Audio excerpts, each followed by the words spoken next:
मैदान पर केएल राहुल और बेन स्टोक्स में जबरदस्त झगड़ा, गाली गलौज, तानाबाजी और हाथापाई की नौबत। आखिर ऐसा क्या हुआ जो दोनों इस कदर भिड़ गए? पूरा क्रिकेट वर्ल्ड हैरान है इस हाई वोल्टेज ड्रामे से। आज इस वीडियो में आपको बताएंगे इस पूरी लड़ाई की असली वजह जो कैमरे से छुपी नहीं रह सकी। लेकिन उससे पहले आप कमेंट में जरूर बताएं केएल राहुल या यशस्वी जायसवाल कौन है आपके मुताबिक असली गेम चेंजर। दोस्तों, आज की इस वीडियो में हम आपको दिखाएंगे वो पूरा हाई वोल्टेज ड्रामा जिसने पूरे क्रिकेट जगत में हड़कंप मचा दिया। दोस्तों, भारत और इंग्लैंड के बीच दूसरा टेस्ट मैच वैसे ही काफी तनावपूर्ण था। दोस्तों, सबसे पहले आपको इस मुकाबले का बैकग्राउंड समझाते हैं। भारत और इंग्लैंड के बीच टेस्ट सीरीज का दूसरा मुकाबला खेला जा रहा था। 407 रनों पर सिमट गई थी और भारत ने अपनी दूसरी पारी की शुरुआत कर दी थी। तीसरे दिन का खेल जब शुरू हुआ तब भारत के सलामी बल्लेबाज यशस्वी जायसवाल और केएल राहुल क्रीज पर थे। असली ड्रामा तब शुरू हुआ जब 8वें ओवर की चौथी गेंद पर इंग्लैंड के गेंदबाज जोश टन ने यशस्वी जायसवाल को एलबीडब्ल्यू आउट कर दिया। ये घटना कुछ इस तरह घटी। जोश टन की गेंद यशस्वी जायसवाल के पैड पर लगी और इंग्लैंड के खिलाड़ियों ने जोरदार अप की।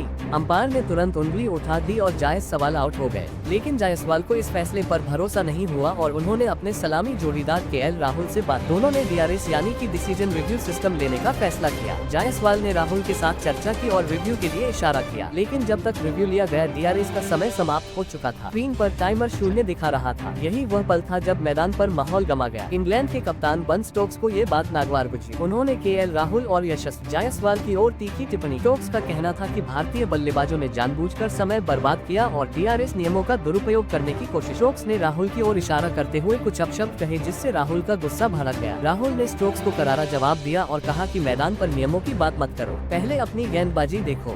ये सुनकर स्टोक्स और भड़क गए। दोनों खिलाड़ी एक दूसरे के सामने आ गए और ऐसा लगने लगा कि बात हाथापाई तक पहुंच सकती है। मैदान पर मौजूद दर्शकों का शोर और बढ़ गया। स्टोक्स ने गुस्से में राहुल की ओर कदम बढ़ाए और एक पल के लिए ऐसा लगा कि वह राहुल पर हमला कर देंगे, लेकिन राहुल ने भी हिम्मत दिखाई और पीछे नहीं हटे। उन्होंने स्टोक्स को जवाब देते हुए कहा, अपनी हद में रहो। स्टक्स ये क्रिकेट का मैदान है, कोई जंग का मैदान नहीं। इस बीच यशस्वी जायसवाल जो कि आउट होकर पवेलियन लौट रहे थे, उन्होंने भी स्टोक्स की टिप्पणी पर आपत्ति जताई। लेकिन असली ड्रामा राहुल और स्टोक्स के बीच चल रहा था। राहुल ने स्टोक्स की कप्तानी और उनके रवैया पर तंज कसते हुए कहा कि वह अपनी हताशा को भारतीय बल्लेबाजों पर निकाल रहे हैं। इस तीखी नोकझोंक को देखकर अंपायरों ने तुरंत हस्तक्षेप किया। दोनों खिलाड़ियों को अलग करने के लिए अंपायर मैदान के बीच में आ गए, लेकिन न तो स्टोक्स और न ही राहुल आसानी से शांत होने को तैयार। स्टोक्स ने अंपायरों से शिकायत की कि भारतीय खिलाड़ी जानबूझकर समय बर्बाद कर रहे हैं, जबकि राहुल ने जवाब दिया कि स्टोक्स अनावश्यक रूप से विवाद कर रहे हैं। ये तनातनी करीब 8 से 10 मिनट तक चली। इस बीच भारतीय टीम के सीनियर खिलाड़ी जैसे रविंद्र जडेजा और कप्तान शुभमन गिल ने राहुल को शांत करने की कोशिश। दूसरी